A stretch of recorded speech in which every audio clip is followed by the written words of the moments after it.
이제 소모품과 소모품비 정리 문제가 있는데, 자, 이건 그 생각보다 간단하면서도 좀 실수를 유발할 수 있기 때문에 전산 세무 2급 시험에서 주로 자주 나와요. 얘는. 자, 그럼 지금 이건 이연의 개념이다라고 보시면 돼요.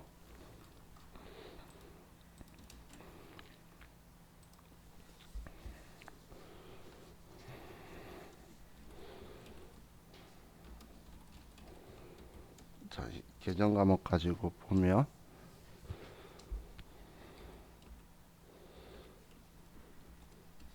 자, 우리가 구입액이 소모품 구입액이 100만 원이고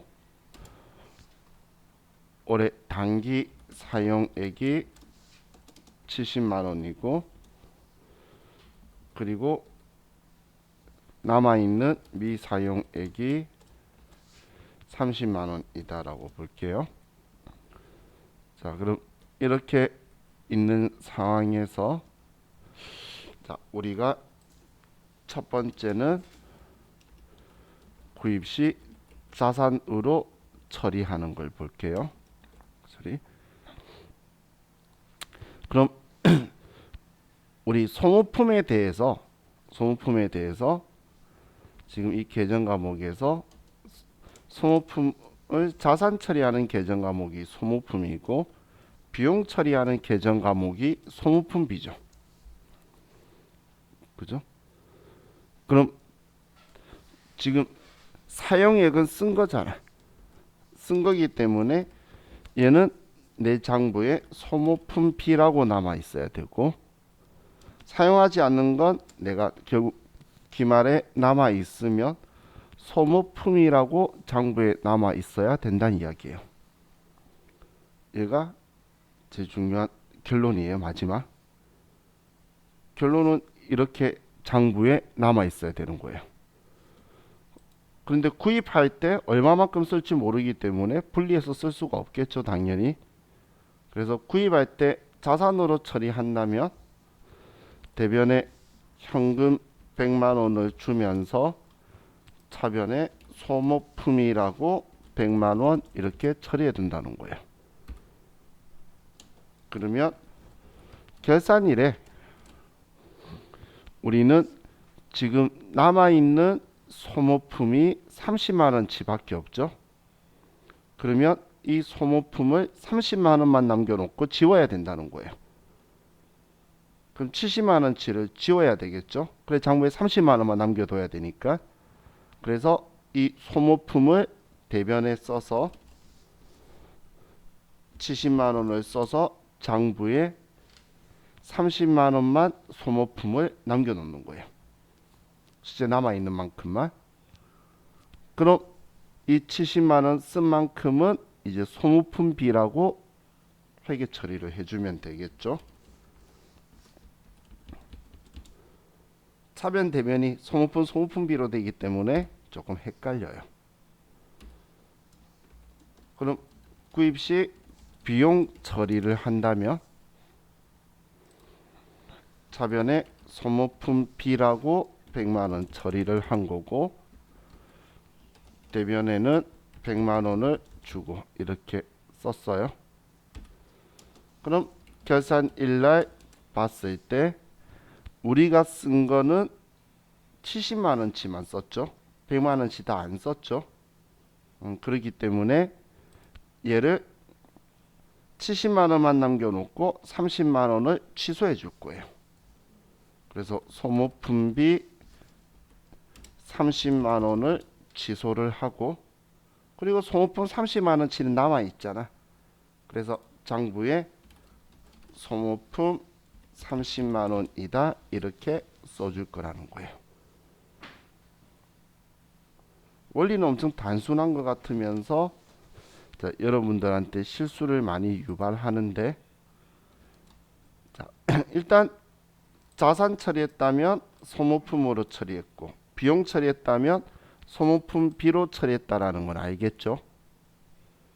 그러면 우리 이연에서 공통점이 소모품 처리했으면 대변의 소모품비를 취소할 거고, 소모품비라고 처리했으면 대변의 소모품비를 취소해 주겠죠. 그리고 우리가 지금까지 분계하면서 당연히 여러분들이 인지하고 있을 게 차변 대변 같은 계정 과목만 쓰지는 않겠죠. 그래서 얘가 소모품이면 얘가 소모품비고, 얘가 소모품비면 얘가 소모품이라는 걸 알겠죠. 그죠? 그럼 어떻게 회계 처리했는지 알고 뒤집기만 하면 돼요. 그래서 위치는 잘 잡는데 문제는 이 금액이에요. 금액. 자, 왜냐하면 시험에서 예를 들어서 이렇게 나오면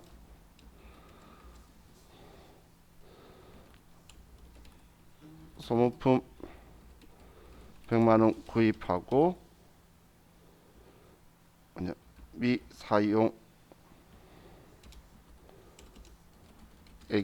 40만원 남아 있다라고 하는 거예요. 그러면서 결산 문제가 왔어요.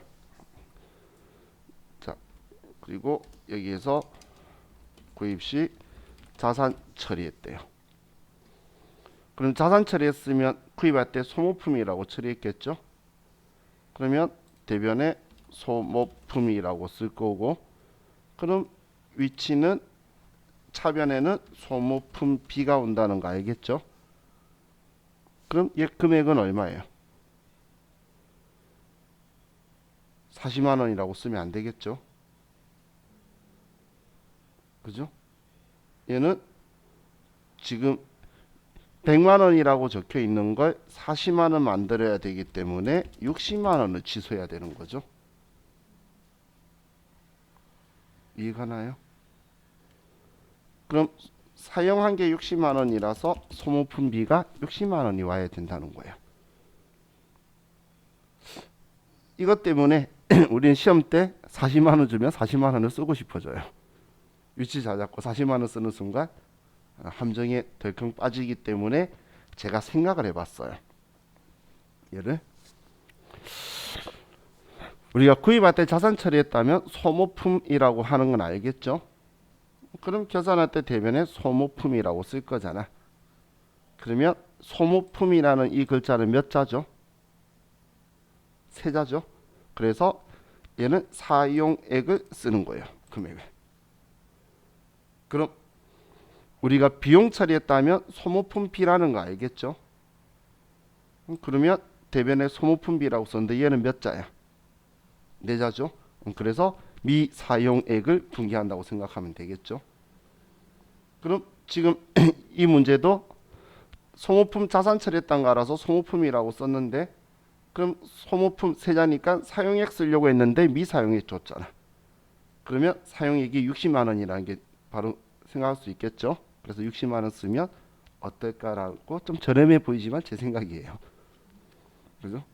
일단 사용액 소모품 처리했으면 사용액을 쓰고, 소모품 비면 내자니까 미사용액을 쓴다. 그 기준 가지고 보면 되겠죠. 근데 이건 조금 응용을 해서 시험에 문제 나오기도 하는데, 광고 선전비라고 처리했다가 우리 홍보 판촉물들 있죠. 그런 걸 사서 광고 선전비 처리했다가 얼마만큼 남아서 소모품으로 대체하겠다라고도 나와요. 그러면 얘도 당연히 미사용액을 소모품 대체하겠죠. 그래서 비용 처리한 거네. 그러면 미사용액 광고 선전비를 취소하고 소모품으로 이렇게 바꿔주는 분계로도 등장을 해요. 자, 이게 우리 소모품하고 소모품비를 정리하는 기말 수정 분계예요. 다음 단기매매 증권의 평가라고 적혀 있는데, 단기매매 증권은 기말 공정가치로 평가하는 거죠. 그냥 주식 하시는 분들은 12월 30일 종가 이야기하는 거예요. 31일은 안 하죠. 그래서 30일 종가 가지고 우리 그 금액으로 외부 이해관계자한테 보여주는 거죠. 그럼 우리는 단기매매 증권은 자산이에요. 우리 초반에 배웠잖아. 초반에 우리 자산 계정 과목 한 거죠. 그래서 오르면 오른 만큼 차변에 단기매매 증권이라 써서 높여주는 거고, 내리면 내린 만큼 대변에 단기매매 증권이라고 써서 내려주는 거예요.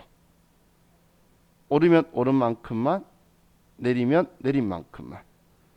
그리고 반대쪽에 단기매매 증권 평가이익이다 올랐으면, 내렸으면 단기매매 증권 평가 손실이다라고 할 건데,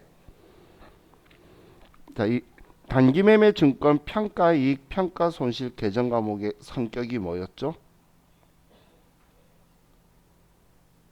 영업외 수익 비용이었죠. 그것도 같이 기억을 하실 수 있으면 좋을 것 같아요. 자, 얘네들 기억이 잘 안 나시는 분은 나중에 그냥 복습하시면서 저하고 단기매매 증권을 50페이지에서 봤었어요. 그래서 50페이지하고 컴페어 시켜놓고 여러분들이 나중에 보시면 될 것 같아요.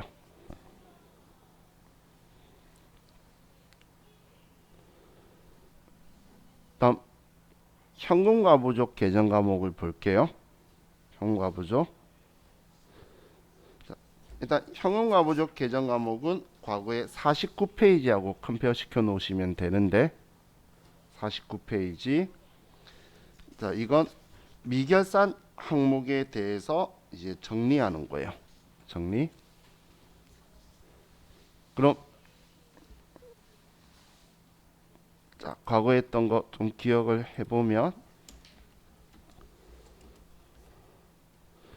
우리가 부족한 경우, 부족하다는 건 장부 현금 잔액이 실제 현금 잔액보다 크다면 우리 돈이 부족한 거죠. 그죠? 그러면 우리는 장부에 있는 현금을 일단 줄여서 실제 현금에 맞추는 거예요. 그래서 부족할 때는 얘는 기중에 일어나는 일이죠. 대변에 현금이다 얼마 얼마, 차변에 현금 과부족이다 얼마 얼마, 이렇게 쓸 거예요. 이렇게 쓰게 되면, 자, 우리 장부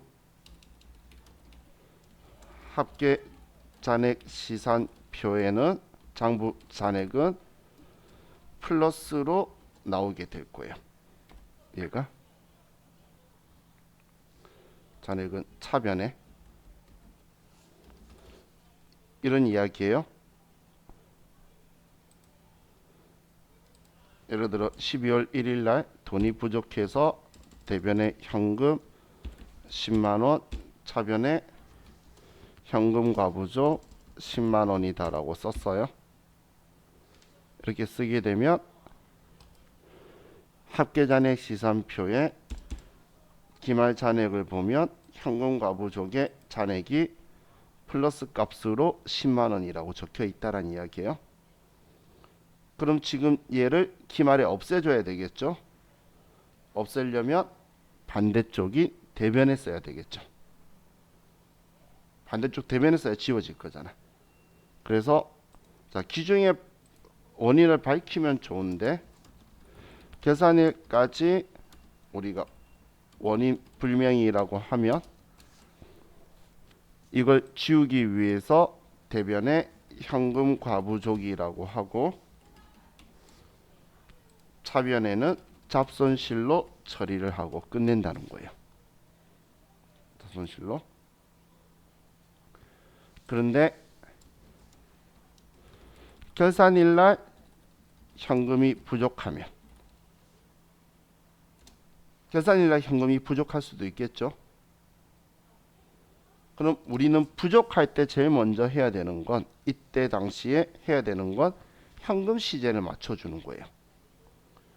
근데 기중에 부족할 때는 현금 시제 맞추면서 현금 과부족 썼던 걸 결산 때까지 못 찾으면 지워주고 잡손실이라고 하는데, 결산일날 현금이 부족한데 이날에 나 혼자서 없어진 걸 예를 들어 12시에 발견했다. 그러면 12시에 찾겠습니다. 현금 과부족 썼다가 저녁까지 못 찾겠어요. 퇴근 전까지. 그러면 잡손실로 처리하고 있는 건 혼자서 이상한 짓 하고 있는 거죠.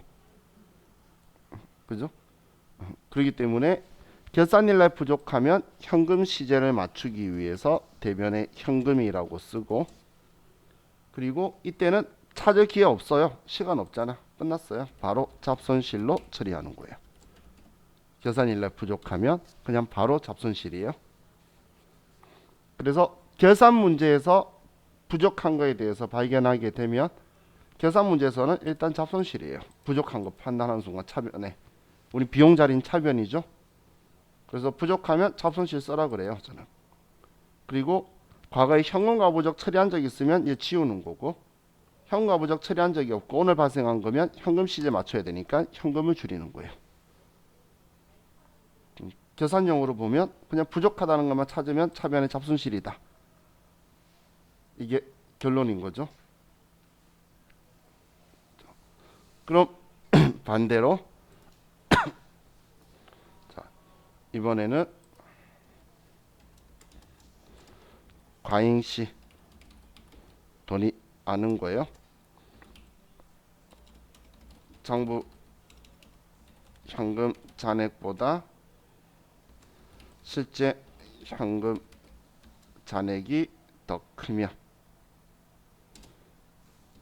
자, 그럼 우리는 장부상 잔액을 실제 잔액에 맞추기 위해서 장부의 현금을 높여주기 위해서 차변에 현금 돈이 많은 만큼 쓰고 대변에 현금 과부족이라고 써줄 거예요.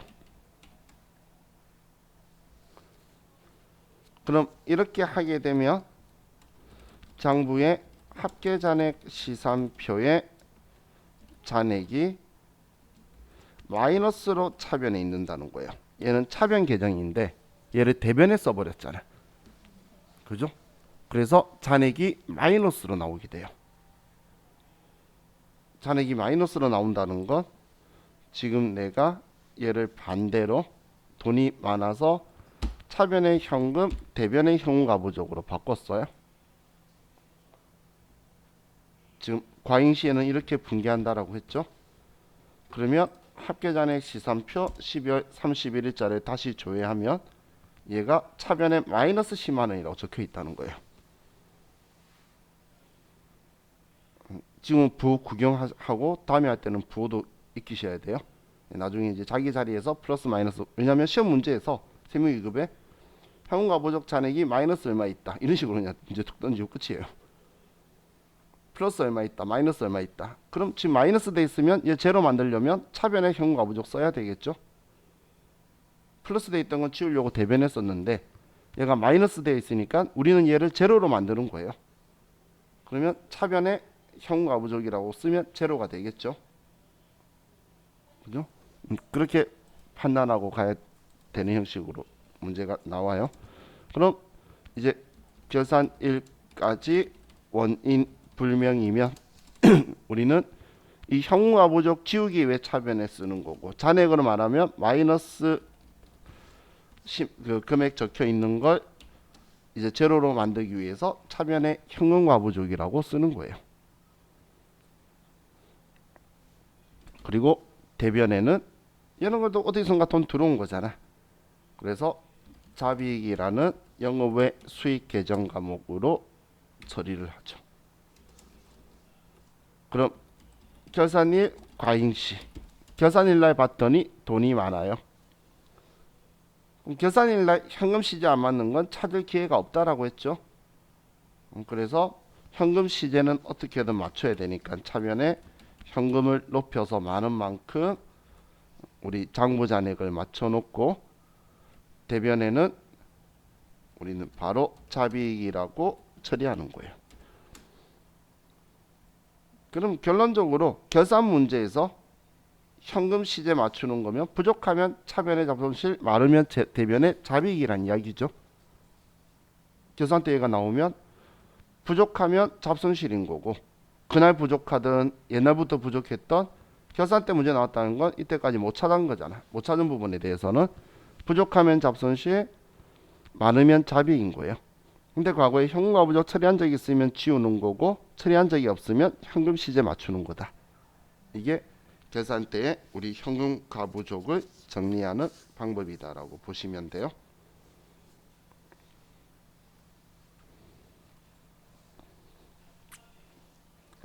다음은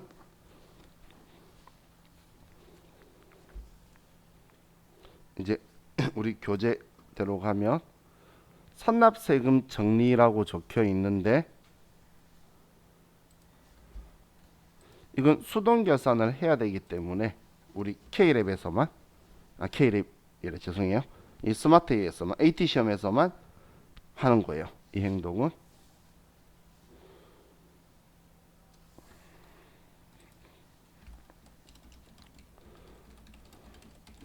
자, 선납세금 정리는 먼저 합계 잔액 시산표에 선납세금 차변 잔액을 확인해서 분계를 차변에 법인세 등 얼마 대변에 선납세금 얼마 이렇게 써주는 걸 이야기하는 거예요. 사실 과거에는 전산회계 1급에 옛날 전산세무회계는 도전 프로그램으로 시험 봤었어요. 그때 네오 플러스로 보고 아이 플러스로 몇 번 보다가 K랩으로 바뀐 거예요. 그때는 그럼 지금 이 분계를 그때 해야 됐겠죠. 이 프로그램으로 했었으니까. 근데 전산회계 1급에서는 얘가 자주 나오기 때문에 제가 그 수업할 때 사람들한테 시험 때 선납세금 문제 나오면 아예 대놓고 이거 하고 들어가야 되니까 998136 외우라 그랬어요. 998136이 뭐냐면 얘 개념과목 코드가 998이고 얘가 236이에요. 옛날에는 그런 식으로 외우라고 할 정도였는데 지금은 K랩에서는 얘를 자동 계산해 주기 때문에 이제 그런 표현을 잘 안 써요. 스마트에서는 자주 나오는 건 아니고 이제 계산 문제가 그렇게 많지가 않기 때문에 이거 한다 정도까지만 생각하시면 돼요. 그럼 이 선납세금 정리하는 걸 할 거고, 다음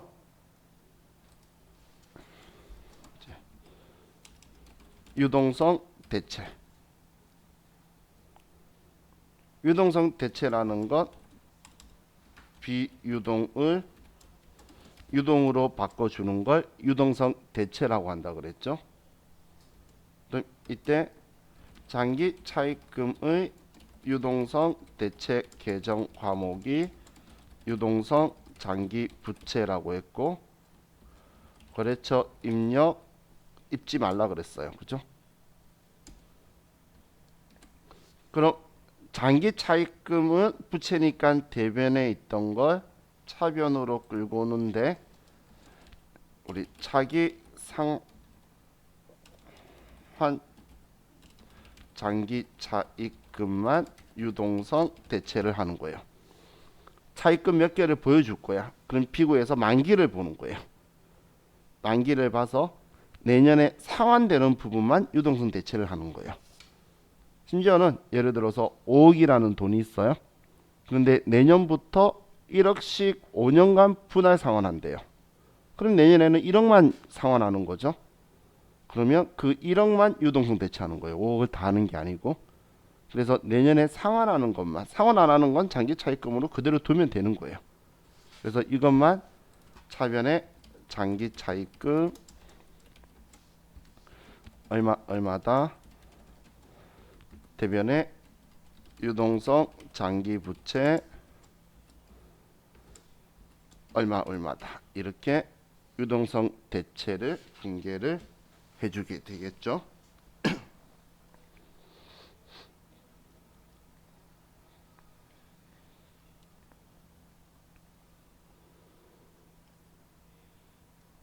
그리고 이제 우리 교재 마지막에 대손 충당금 환입 분계 적혀 있는데 매출 채권이 때는 800번, 기타 채권이 때는 900번 쓸 거다라고 제가 앞에 이야기했었죠. 환입 발생하게 되면 이거 제가 자동계산 이야기하면서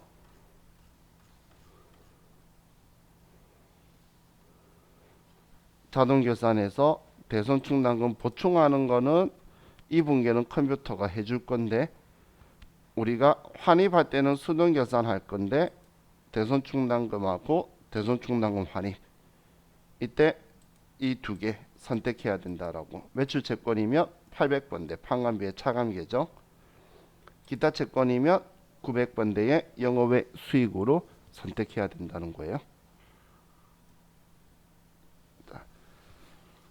이게 우리 기본적으로 나오는 이제 우리 그 수동 결산 분계들을 받고, 자 그럼 우리 교재에 있는 문제를 가지고 좀 보도록 할게요. 그럼 나중에 이제 자동 결산을 할 거기 때문에, 그래서 자 우리 246페이지로 가보시면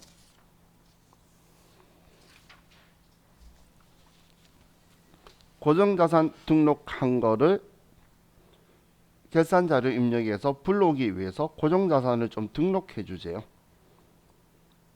그럼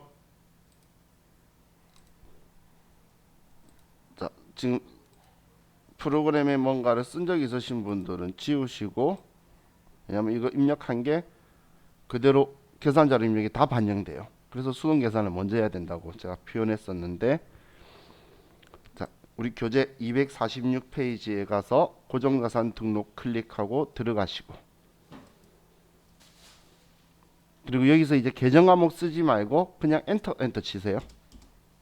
엔터 3번 치면 여기에 전에는 차량 운반구 비품 쓴 거는 그것만 입력하는 거고, 여기를 비워놓고 가면 계정 과목별로 선택하면서 입력할 수 있어요. 다 같이 볼 수 있게. 그럼 여러분도 사장 완료 들어오셨기 때문에 3개가 들어와 있죠. 이 3개가 우리 과거에 썼던 거예요. 그래서 아래 주의가 제가 참고라 그랬죠. 주의해서 바라는 거 아니에요. 참고예요. 우리 차량 운반구의 승용 2461은 1장에서 했고, 그리고 차량 운반구 승용 7466 4장에서 했고, 어젠가 엊그젠가 했었어요. 그리고 비품은 4장에서 얘네들을 했었어요. 그래서 입력할 거는 이 3개 빼고 그러면 건물 에어컨만 등록하면 된대요. 본사 건물하고 에어컨하고 2개만 등록하면 되겠죠. 본사 이해하고, 그리고 에어컨 비품 이해하고 2개만 등록하면 되고, 3개는 지금 들어와 있는 거예요. 여기에. 자 그럼 건물 F2번 눌러서 건물 코드번호 1001번 본사 건물이고 2020년 7월 1일, 이건 올해 이전에 샀으니까 기초에 5천만원, 여기에 5천만원 쓰고, 그리고 우리 전기말 상각 누계액은 125만원. 상각 방법은 정액법이고 내용 연수는 20년이다. 본사 거니까 800번대.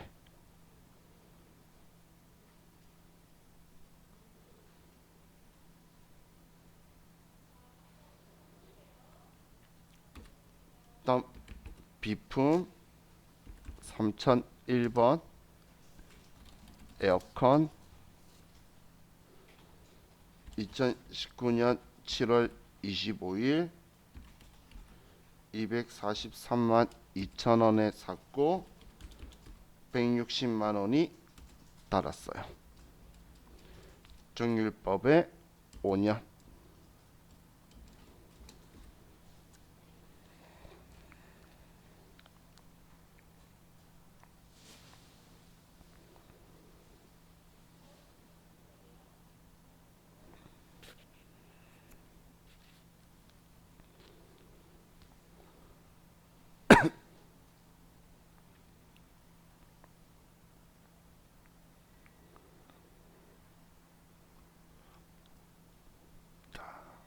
그럼 총 5개가 다 들어와 있죠.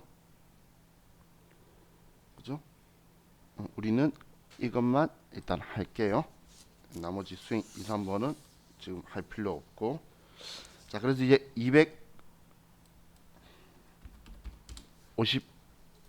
255페이지로 가서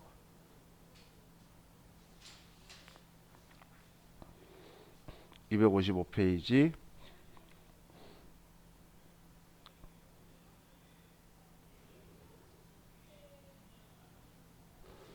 자, 수행 1번을 보면 자, 우린 수동결산부터 해야 된다라고 했죠.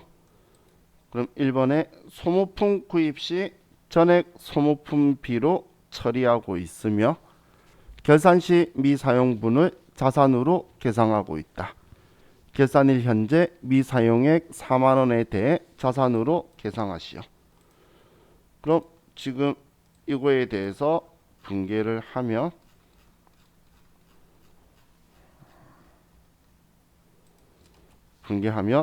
소모품비로 처리했대요. 그럼 대변에 소모품비, 당연히 얘는 우리 시험에서는 지금 이 프로그램에서는 800번 되고, 그리고 소모품비 내자인데 미사용액 내자를 줬죠. 그러면 그대로 4만원을 쓰고, 차변에는 얘를 소모품 자산으로 계상하시오. 이렇게 4만원을 쓰는 거죠. 이게 수행 1번의 문제죠.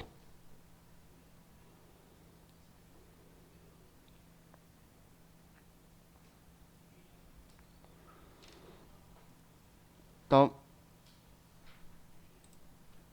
2번은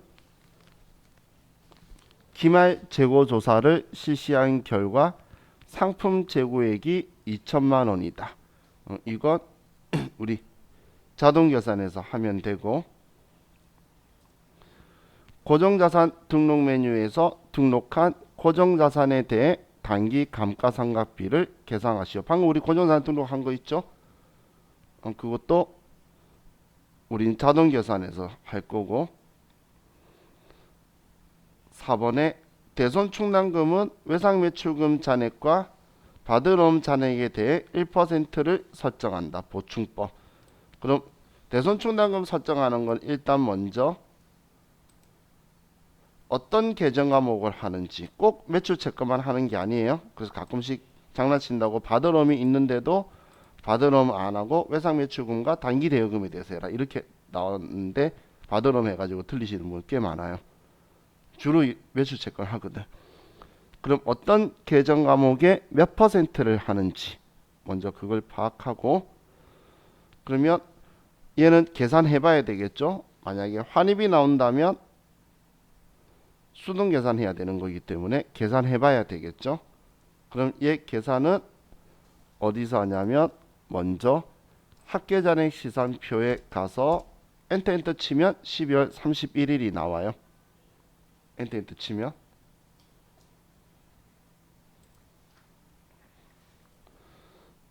자, 그럼 나왔으면 먼저 외상매출금에 12월 31일로 꼭 들어가야 돼요.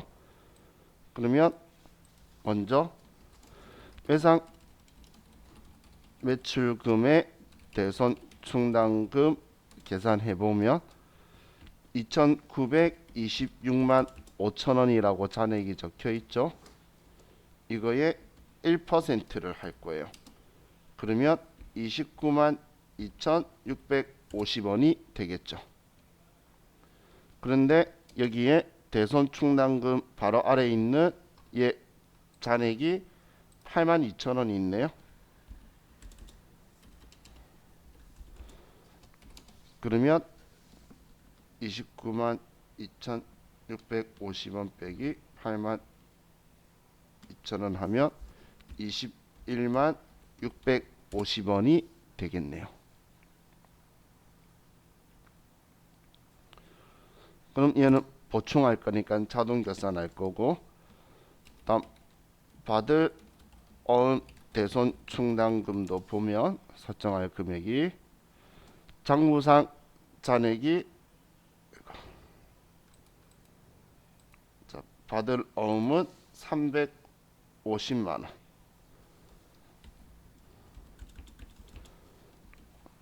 그리고 얘의 1%를 하면 얘는 35,000원이 되겠죠. 그죠?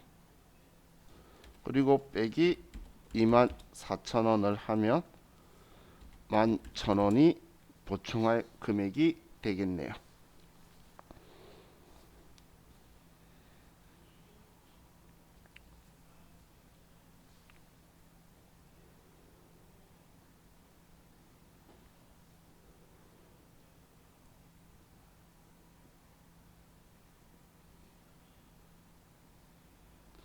자, 금액 어떤 방법으로 구했는지 이해가시나요?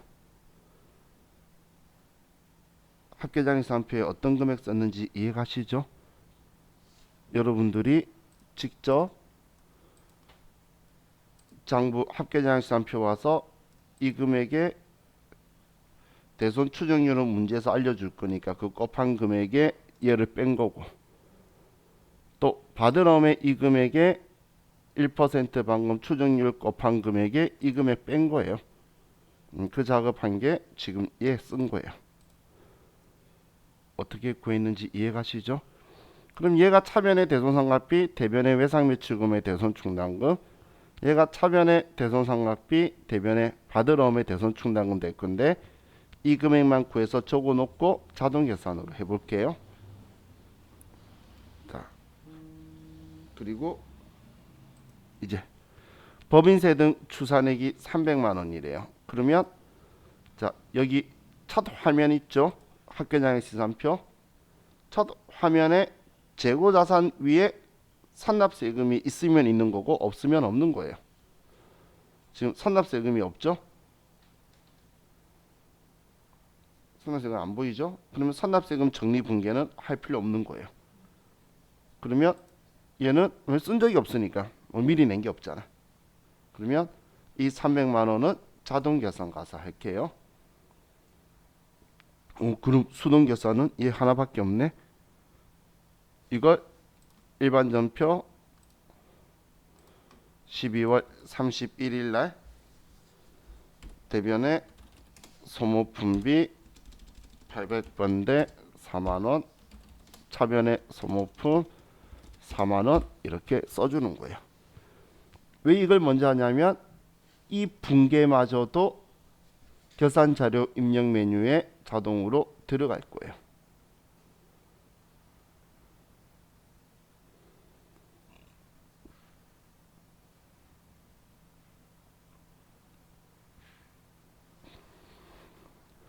다음은 자, 우리가 할 작업이 시험 때에 자, 이것처럼 고정자산 등록 메뉴에 등록한 걸 계산할 때 있죠.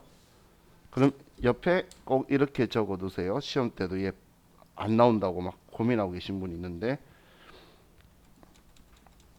월별 감가상각비 계산 꼭 할 것. 시험 때 하라고 안 적혀 있으면 다들 빼먹어요. 얘 할 때.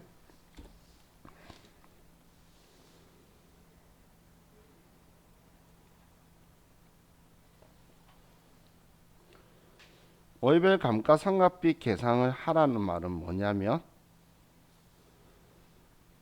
자, 지금 이거 따라하지 마세요. 화면 보시면 자동 결산이면 결산 자료 입력에서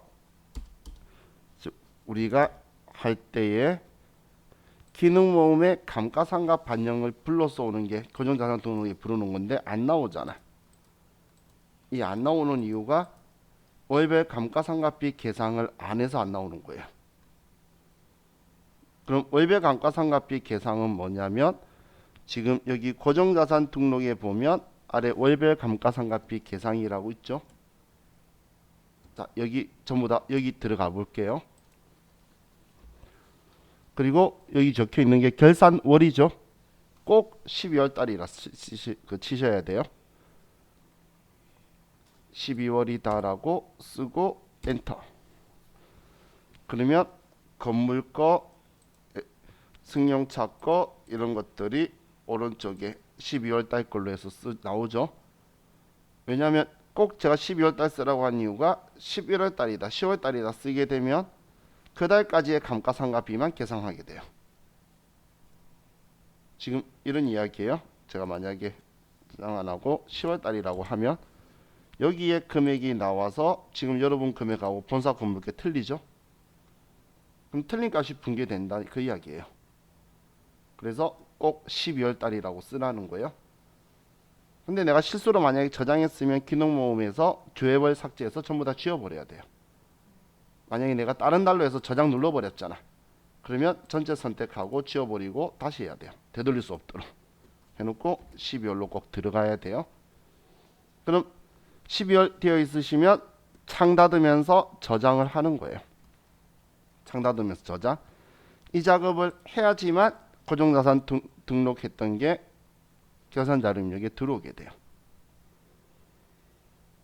자, 그럼 이제 자, 여러분들 메뉴에서 계산자료 입력할 때는 모든 걸 다 끝내고 얘를 마지막에 하기 위해서 이제 창 다 정리하고 이제 마지막으로 계산자료 입력 메뉴에 들어가면 자, 이 계산 일자를 쓰죠. 이건 날짜 쓰지 말고 엔터를 치세요. 왜 엔터 치라고 하냐면 과거에 저도 시험 감독관 한다고 이제 많이 들어가 있었었는데 뒤에서 보면 이 날짜를 12월 1월부터 10월 난리도 아니에요. 그럼 얘 쓴 건 다 틀린 거예요. 그냥 엔터 치면 될 걸 괜히 써가지고 엉뚱한 날짜 쓴 거죠. 시험 때 급하거나 긴장해서 그런 거예요. 그리고 매출 원가가 자, 우리 지금 이 책은 상기업이니까 필요가 없는데 이 책 말고 나머지 전산회계 1급이나 TAT 2급이나 전산세무 2급은 제조업이니까 제조원가라고 선택할 건데 얘는 상기업이라서 필요가 없어서 그냥 확인 누르는 거예요. 얘는 그래서 상품에 대한 건 자동으로 들어오죠. 그럼 이 결산자료 입력 메뉴는 손익계산서예요. 손익계산서. 손익계산서 생각해 보시면 첫 번째가 매출액에서 매출 원가를 빼면 매출 총이익이 나오죠. 그럼 이 매출 총이익에 판매비와 관리비를 빼면 영업이익이 나오고 영업외 수익 더하고 영업외 비용 빼면 법인세 차감 전 순이익 나오고 법인세 빼면 마지막 당기순이익 나오는 순서가 나오죠. 얘가 결산자료 입력이에요. 순서는 손익계산서죠. 그럼 자, 우리 수행 이번에 기말 재고 조사를 실시한 결과 상품 재고액이 2천만 원 있대요. 이거 그냥 보너스 문제예요. 여기에 자, 기말 상품 재고액에 2천만 원 있다고 써주면 되는 거예요. 그러면 컴퓨터가 4,350만 원만 결산 붕괴를 해줄 거예요. 여기에 2천만 원 기말 상품 재고액에 2천만 원이라고 쓰시면 되는 거예요. 다음 3번에 고정자산 등록 메뉴에 등록한 고정자산에 대해 단기 감가상각비를 계산하시오. 자, 기능모음 클릭하시고 기능모음 그리고 감가상각 반영이라고 있죠. 얘를 클릭하면 이제 얘네들이 들어오죠. 이게 안 나오는 게 월별 감가상각비 계산을 안 해서 안 나온다는 거예요. 그럼 얘는 자산별로가 아니고 계정 과목별로 합쳐져서 나와요. 그럼 아래에 결산 반영, 아래에 결산 반영을 클릭하시면 성공했대요. 그럼 얘네들 평간비 아래에 보면 얘 금액이 들어와 있죠. 감가상각비에. 만약에 고정자산 등록 안 한 거면 올해 감가상각비를 계산해서 여기다 써주면 붕괴해 줄 거란 이야기예요. 여기에. 근데 고정자산 등록하면 올해 감가상각비가 계산이 되어서 여기에 들어온 거예요. 그럼 지금 여기 감가상각비 있는 곳에 건물거, 차량 운반국거, 비품거가 들어오면 이제 컴퓨터가 이 금액으로 붕괴해 줄 준비를 끝낸 거예요. 들어왔죠? 자, 다음 대손 충당금에 대해서 1% 설정하는 거는 자, 우리 감가상각비 아래에 대손상각이라고 적혀 있죠. 여기에 외상매출금 받을 어음이 있는데 방금 우리 계산해 놓은 금액 있잖아. 21만 650원을 외상매출금에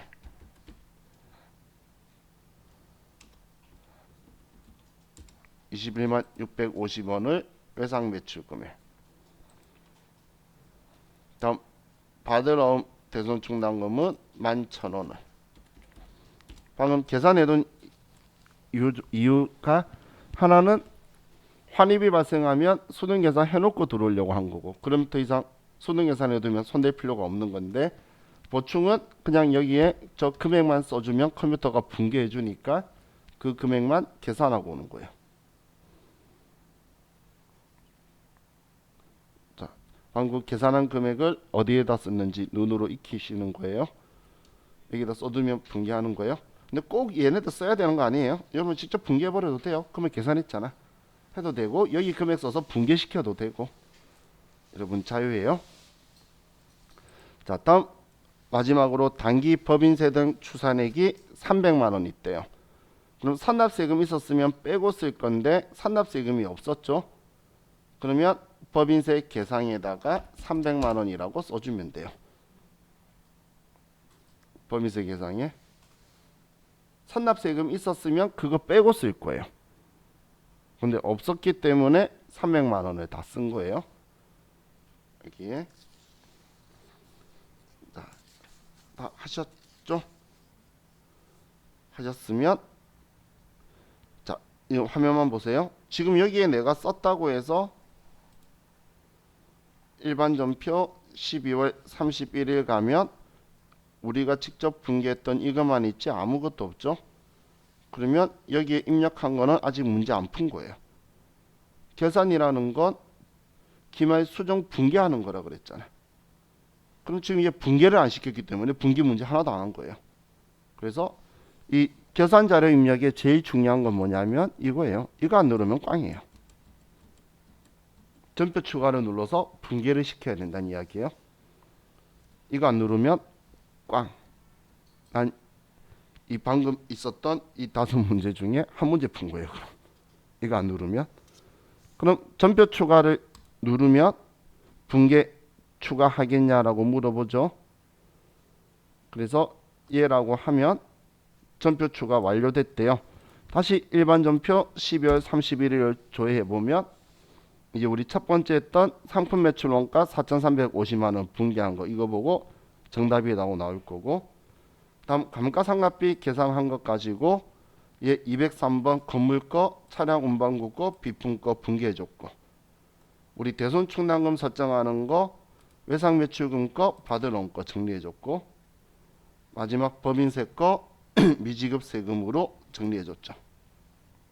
이 분개가 들어와 있어야 정확하게 우리가 이제 문제를 푼 거고 채점기가 여기에서 점수를 채점을 할 거예요. 그래서 이 분개가 들어오는 게 자, 우리 시험 계산하는 내용이다라고 보시면 돼요.